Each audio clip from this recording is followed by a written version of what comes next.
गानचतुराय गानप्राणाय गानान्तरात्मने गानोत्सुकाय गानमत्ताय गानोत्सुकमनसे गुरुपूजिताय गुरुदैवताय गुरुकुलस्थायिने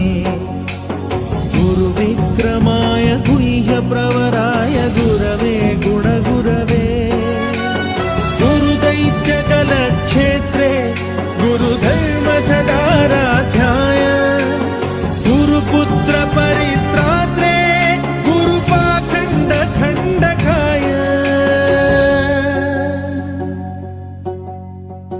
गीतसाराय गीततत्त्वाय गीतगोत्राय धीमहि गूढगुल्फाय गन्धमत्ताय गोजय